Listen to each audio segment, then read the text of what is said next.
Sa dami ng mga naglalabasang alternatibong lunas ngayon, alam nyo ba na pati ang magnet ay sagot daw po sa ilang mga karamdaman natin at higit sa lahat, click na negosyo.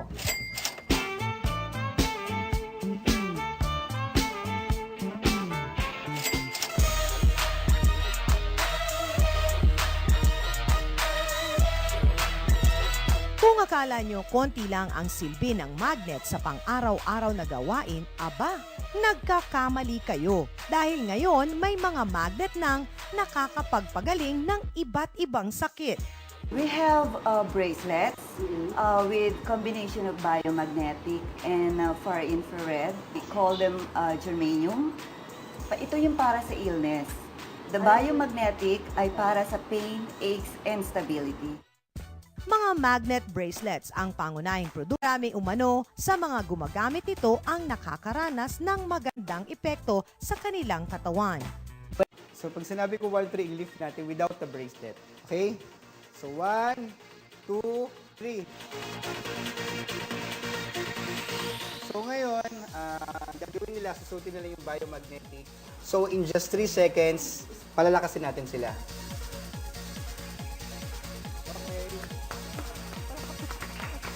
This is considered to be hypoallergenic. Hindi siya nagko-corrode, it doesn't tarnish.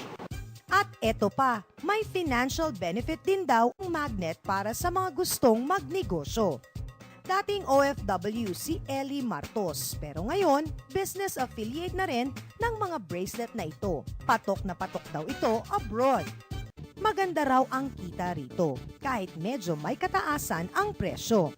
If you buy 8,200 jewelry na walang effect, na ang kanya sigurong gold nito ay 18 karat lang, or titanium jewelry pero walang effect, same thing eh, healthy ka for the rest of your life.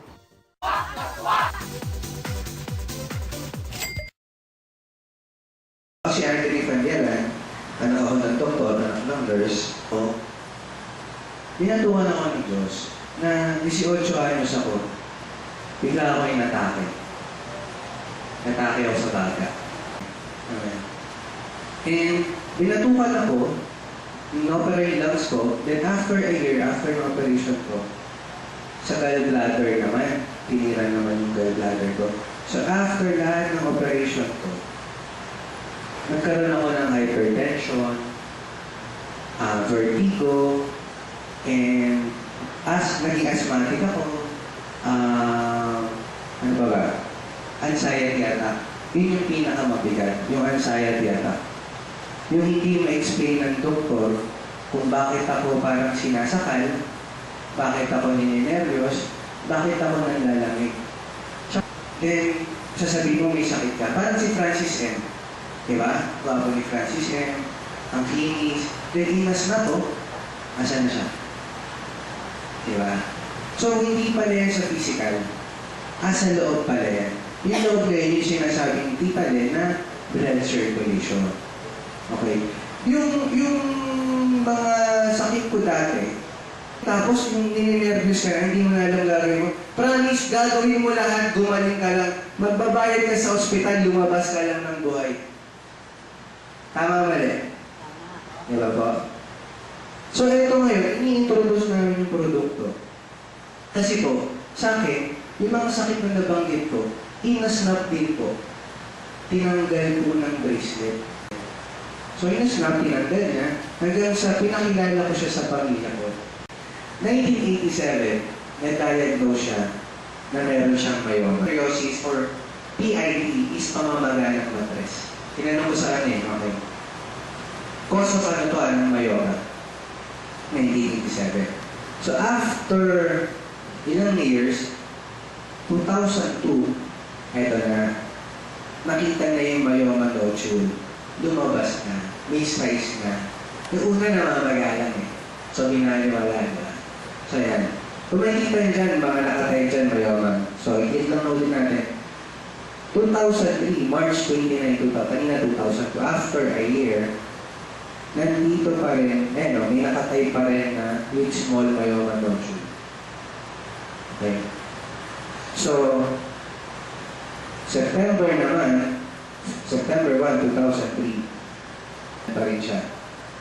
Tinitreat siya rito hindi siya yung and yung doktora niya, si Doktora Poblete, ng Cardinal Santos, anti-operation niya.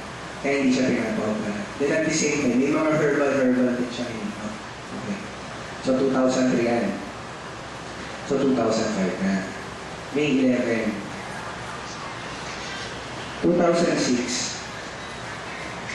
So, 2005 ko nakilala yung bracelet. Okay. 2006 ko napasuot ang daddy ko. Then 2007 ko napasuot yung mami ko. August 1, 2007. Dapat o-operahan na siya ng September. Okay. Pero hindi natuloy. Bakit? Nasuot siya ng bracelet.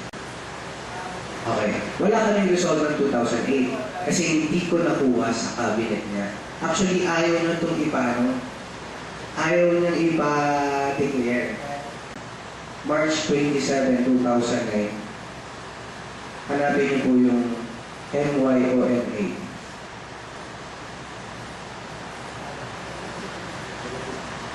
Wala na po. Okay. So, sabi ko, sige, bibilin ko na yan. Kasi hirap siya magsalita sa akin. So, para matulungan ko siya, para kumita siya, binili ko yung produkto. Okay. Akala ko, ako yung nakatulong. Yung pala, ako yung natulungan niya.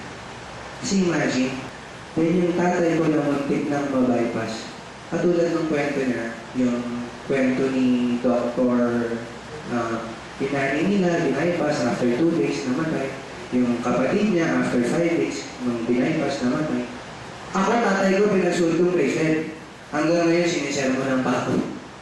Pero diba na, at least kasama ko tatay ko.